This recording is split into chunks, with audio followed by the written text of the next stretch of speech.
Hi folks, I'm Alan Watt and this is Cutting Through the Matrix on May the 11th, 2014. As always, I think 1,000 things to talk about.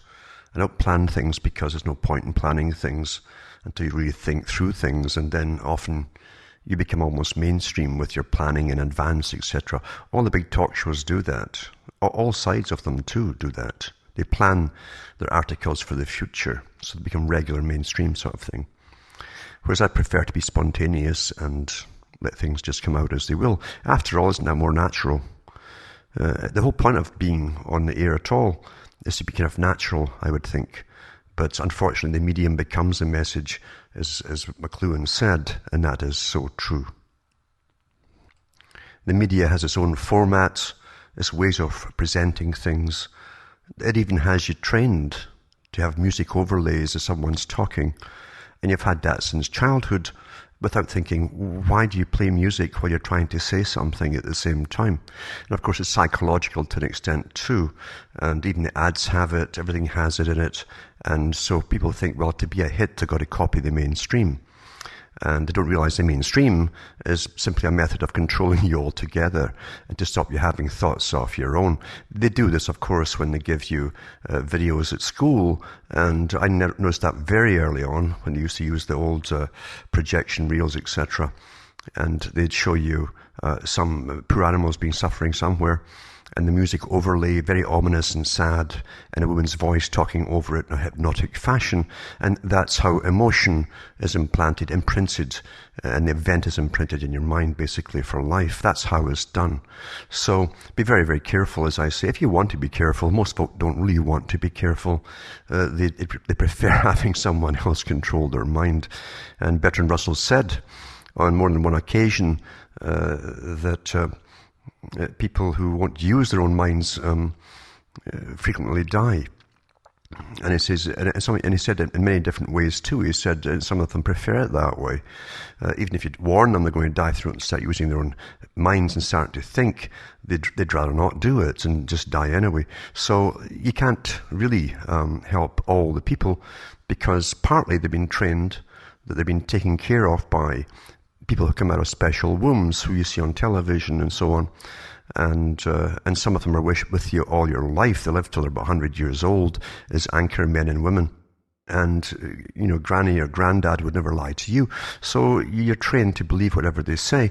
And when any program, and I notice this usually go too, when the big push through the marketing divisions, the ones that really control your mind and how you tick and so on, and do all the surveys on you all the time, apparently it works when they tell you that so-and-so is the most trusted man in America, or Peter Mansbridge is the most trusted man in Canada, or CBC News is the most trusted news in the whole country. Things like that. This is pure propaganda without your input whatsoever as to what you actually think of it yourself. They're telling you what to believe.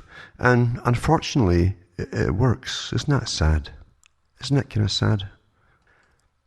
I've gone over Bernays' life many times, Edward Bernays, who really is a misnomer in a sense. He was given a wrong title. He's said to be the father of modern marketing, but he wasn't at all. He was only one of many people who had learned the arts through previous generations for over thousands of years, through people who were merchants at one time, who studied the populations, how to sell things to different populations, because people have different buying habits, cultural habits, etc. So that they always study their target, you see. Ancient techniques, of course.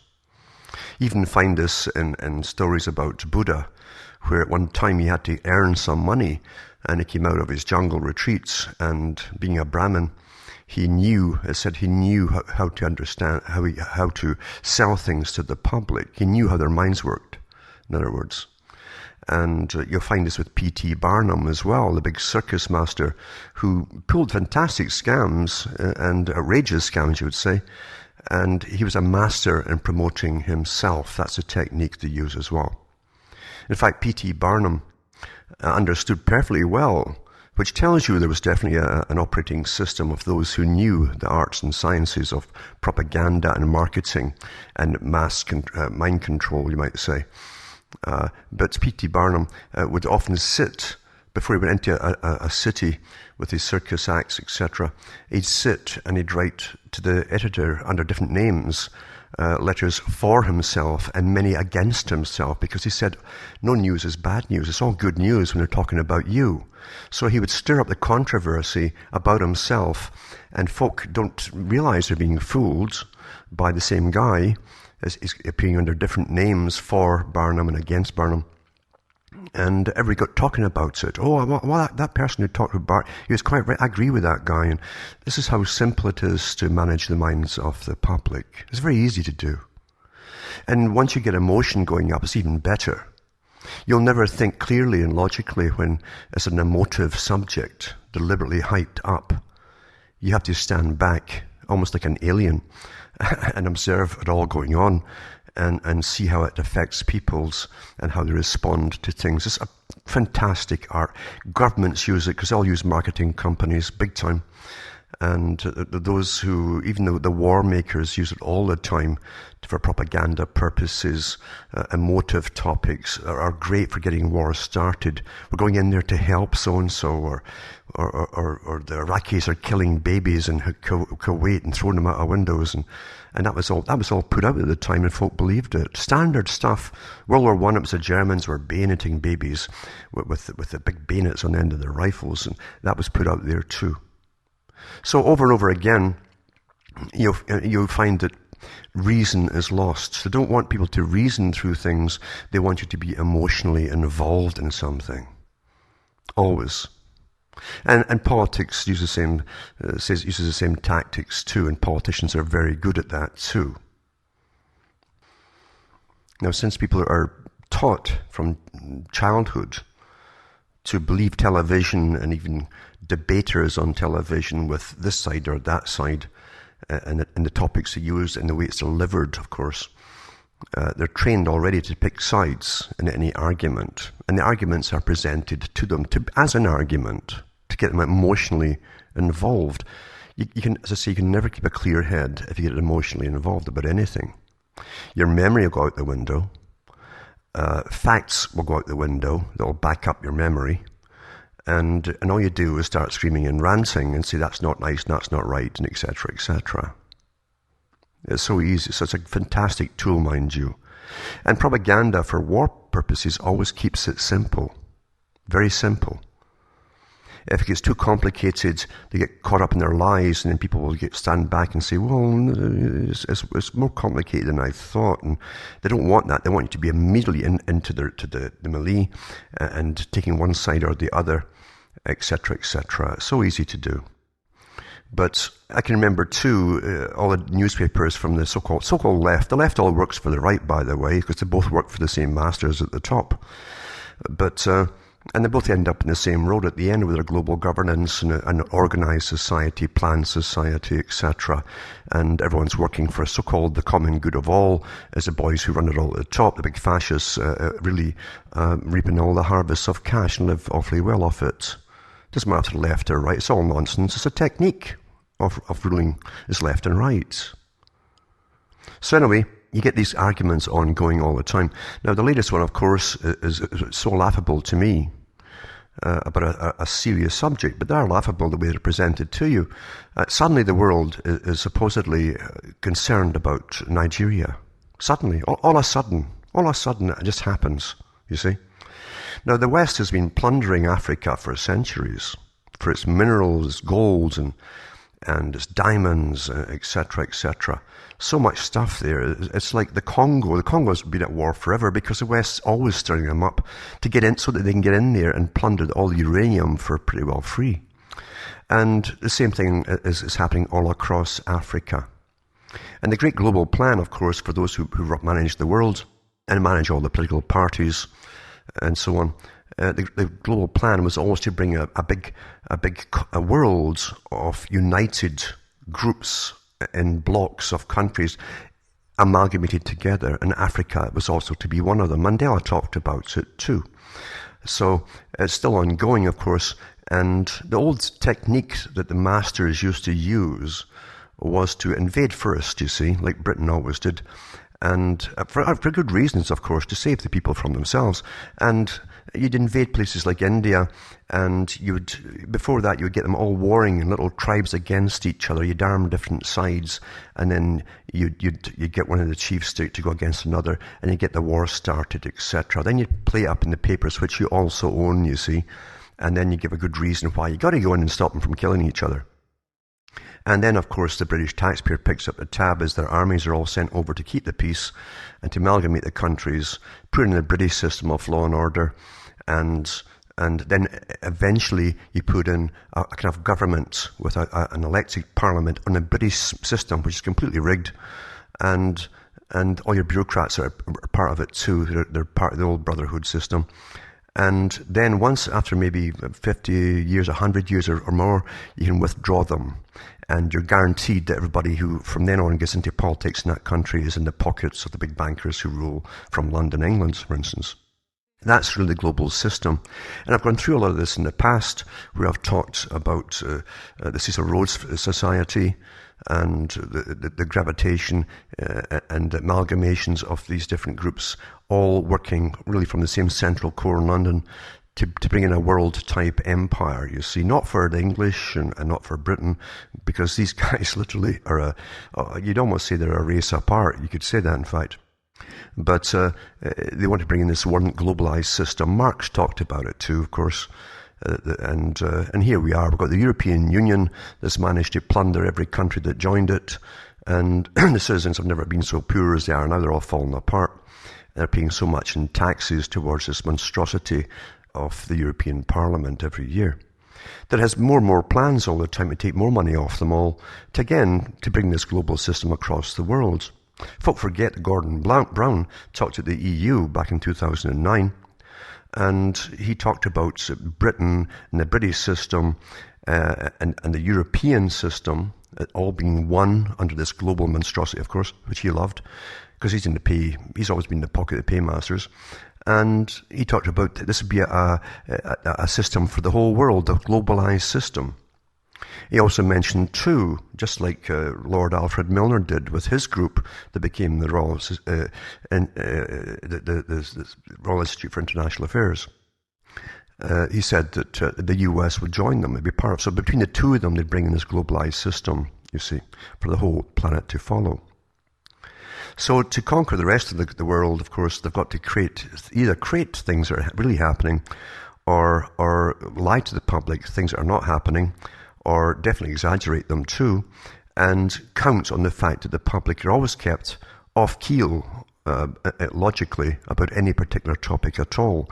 And they also have very little memory as they get overdosed with data every day, not just from internet, but from regular news that generally is irrelevant to their lives. So the arts are all there, it's well used, they're always repetitive, same techniques, logic's out the window when emotion comes in, and the big boys can go in with their militaries, etc., set up their system, in come the corporations, and they plunder the country for a long, long, long time, and you may or may not leave them with this new democracy idea that is already subservient to another group, a world group, which they all take their oaths to, basically. Because that's how we're run, you see. Now, Nigeria, and folk have forgotten too, that back in 2012 and 13, they talked about Africom. And so this is African Command, you see. And the US wants to rule it all and run it all, maybe with Britain too, helping with cash and so on. But they want to run it all on a military kind of scale to bring in the peace, you understand. And Africom already set up in Niger, they set up different drone bases to strike so-called Al-Qaeda targets. Now, everyone who doesn't go along with the agenda of the West's interference now is called Al-Qaeda now anyway, because the folk in the West don't know anything about it really except what they're told, which is very little, except they're awfully bad. But the excuses they use are the old excuses, emotional things. 200-odd girls, maybe 300 got kidnapped from schools and so on. And suddenly the Westerners are all agitated. And every talk show on AM radio and every city across the planet is talking about it all together. What a coincidence, eh? And getting you all agitated about these girls going missing and maybe being sold off as slaves or something.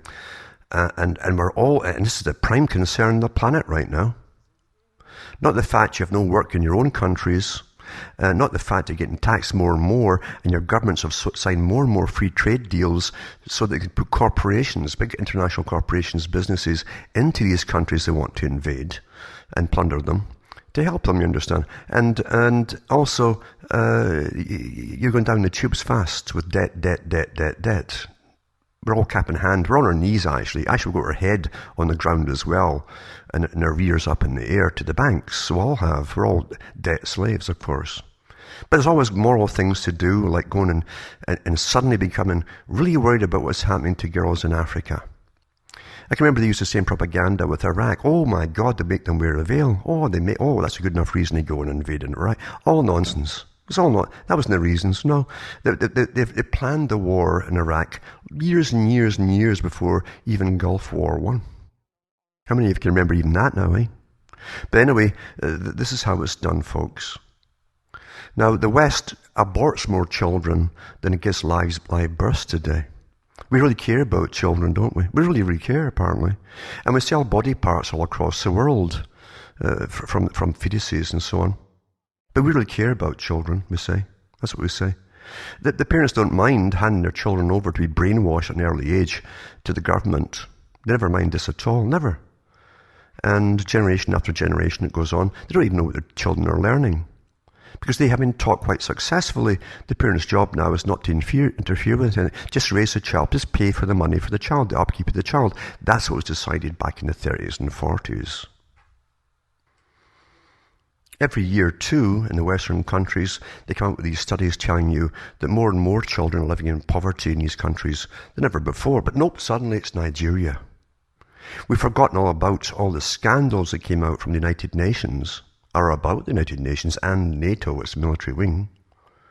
We forgot all about that, didn't we? Well, when they were running the brothels over in Serbia, Yugoslavia, etc., Bosnia, and there's even made movies about it, too, which weren't well publicized, but they were pretty detailed and accurate, and how they were even smuggling in young girls as prostitutes all across Britain, and whole housing schemes at one point were full of them, and it was all racketeering going on, and that went on for years. But nope, suddenly it's the Africans. It's happening in Africa. No one, I think, was charged even with all the prostitution rackets for all the troops, etc., and prostitution gangs where NATO had gone. I don't think anybody was charged at all. And the UN troops as well. But that's how easy it is to get folks stirred up about something. And they all argue because they're given the points to argue about. And of course the rest of the story about Africom is all forgotten. Folk forget, oh my God, the US wanted to get in there all along, so did Britain, etc., and so did the big corporations, because there's a lot of gas and oil and gold and diamonds and minerals under Africa. They've been saying that for years. It's one of the richest continents in the world. It really is. But it doesn't matter, does it? As I say, logic and memory and reason go out the window when they give you an emotive topic, presented in the right way, of course. And once they're in, it doesn't matter if it's exposed as fraud, they've got what they want. They're in there, they're doing what they want. That's always what happens, you see. Sad that, isn't it? Yeah, people would rather die than think, and they frequently do. Over and over and over again.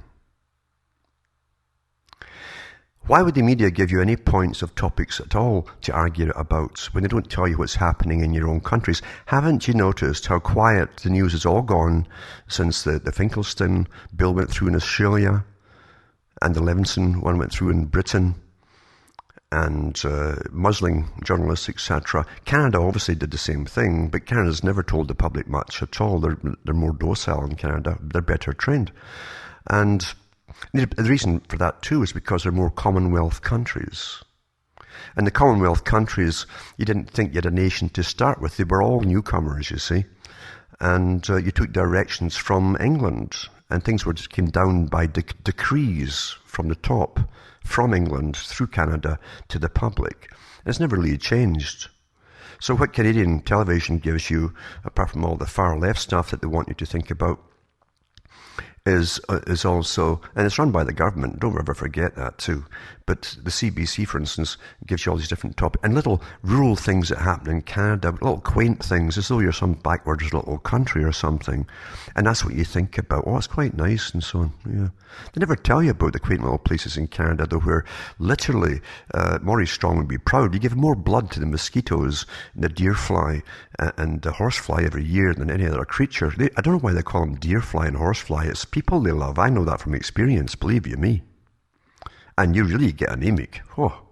But anyway, it's a very quaint place, and everybody in the country, through their comedy shows and so on, repairs everything with duct tape and things like that. We're all rather simple, buffoons.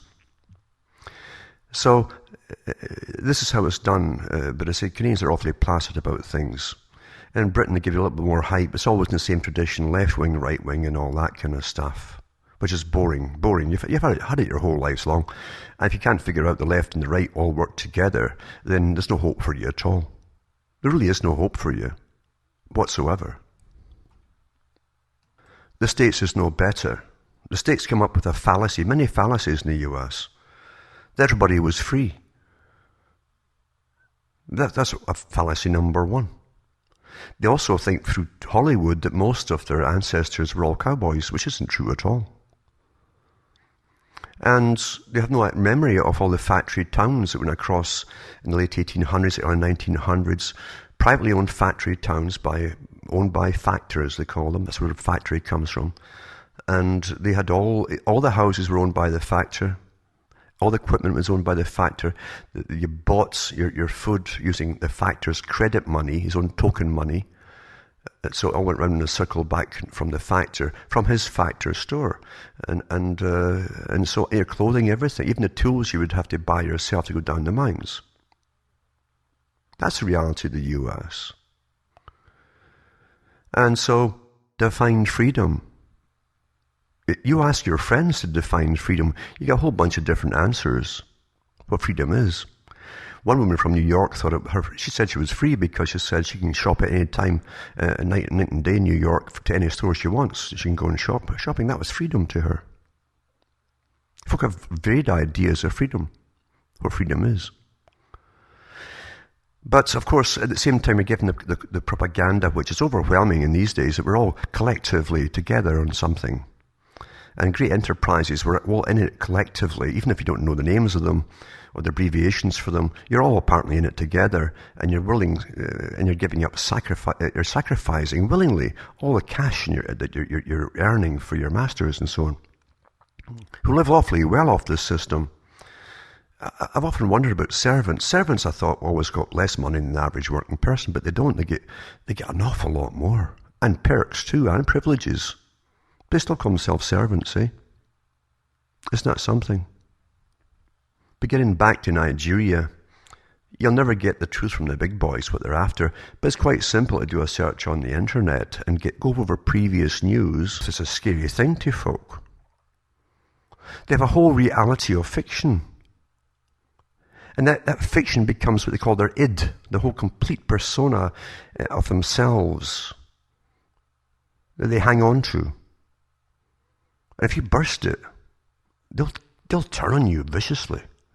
If you tell them the truth about the music industry and all the songs of love growing up, and they go la la la and they sing the chorus and all that, if you tell them how it all came about and who ran it and so on and why, and vicious, or who made so and so a star,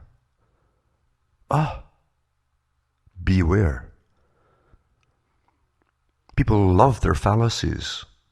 It's the rare individual, very, very rare, who really wants truth. I likened it back in the 90s on the radio when I talked about free falling. If you want truth, it's like jumping out of a plane without a parachute. You can't hold on to anything that's preconceived or you thought you knew, because you have no idea what you're going to learn on the way down. And if it's all new to you, you can't fight it and kick it. What is. That's what truth is. What is truth. You see? Most folk can't handle that. They say, well, I like that, but I want to hang on to this, you see? Which will distort their whole truth for them. But from a mental health aspect, because they've never really known what mental health is, except the fake culture, the fake everything that's been drummed into them, and the routines they're encouraged to go along with, they'll turn on you if you bust it. So be awfully careful.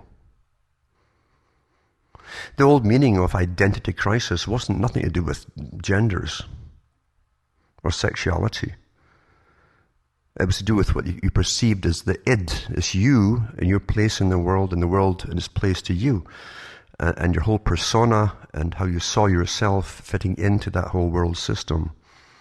And everything you interact with, that was your healthy id. But when it's completely artificial, you still feel that health aspect because it's familiar to you. You say, that's what I believe, and you're happy with it. Someone tries to bust that, you'll become vicious towards them. So be awfully, awfully careful, you see, about giving folk truth. Very few folk really want it. Most don't want all of it. And most actually can't handle it. That's the sad truth of things. Most can't handle it. We're the most controlled society that's ever existed with the techniques that are used against us. And it's very, very difficult to get truth today and hold truth. And all the organizations pretty well that come out showing you bits of it have a spin for their own particular agendas, unfortunately. And you get used again. Anyway, that's a Sunday night, and it's just off the top of my head as always, and I thought I'd just blurt it out, because it has to be blurted once in a while, doesn't it? It's not depressing, you see. How can truth ever be depressing? Fantasy, that's why folk dive into fantasy like, oh, you wouldn't believe it, because it really does distract them into a never land of complete fiction. Because the world is pretty scary, you say to them. And the scarier it becomes, the more fiction you've noticed that they've dished out to you. The more movies they dish out to you. The more catering they do to segments of fiction for you. Oh, here's a sci-fi channel, here's this channel. Oh, they've got everything for everybody, you see, to make sure you're kept in some kind of fiction for escapism. And even in that escapism, you've been programmed with the updates for the political correctness. How you should feel about this topic and that topic and so on and so on and so on. That's how perfect the system is. So if you want truth, start with yourself. Start with yourself. And if anything makes you uncomfortable, any topic, you better ask yourself why you feel uncomfortable about exploring that topic. Why? Who put that into your head? Who gave you this Pavlovian response to feel uncomfortable when you even think about it? Think about why you're getting outraged about things. Who's telling you to get outraged? What do they have to gain? Who profits from all of this? It's quite simple, isn't it? Then tie in your memory. Try and keep memory on things if you can. Stop relying on an internet. Because I'm telling you, they keep changing reality on the internet all the time too. I have to do link checks all the time, awfully time consuming. To check up links from all the talks, so many talks I've given in the past, and they're always dropping links. Other articles may have the same link and they've rewritten the darn thing. Because truth goes down the memory hole. That's how fast the past has changed, and truth has changed, and facts are changed. All the time. All you have is yourself. You're living in a world where pretty well the world now is under complete weather management control. Most folk have adapted to it without reasoning through it. Got little bits in their head they've heard here, heard there, read a little snippet here, bits and bytes. And they'll adapt to total climate change as it's totally controlled. NOAA, the organization NOAA, for the weather, etc., it's got up every year how global dimming is getting worse and worse. It's not pollution, folks. It's the spraying in the sky. And you'll accept that too. You'll accept more and more cloud over certain areas and more sun over other areas that are going to get the droughts. Because now the food's up on the futures market for the biggest boys on the planet, the big agribusiness companies. And they can actually bet who's going to have the droughts this year and who's going to have a good crop this year. And they can juggle all the prices in advance, etc., when it's a sure bet, you see. That's how the world is run. And people adapt. Anyway, don't get outraged over things that you're being told to be outraged about. When your world is perfect around you, then maybe think about it. But until then, forget it. Forget it. And don't be a hypocrite. And don't pretend whatever country you're living in is somehow better than all of that you're seeing to be outraged about. Look at your own history, recent history, even present, and tell me how perfect you are. Because if you get outraged about anything you're told to be by the media, you're getting used. From Hamish, myself, Ontario, Canada, it's good night. May your God or your gods go with you.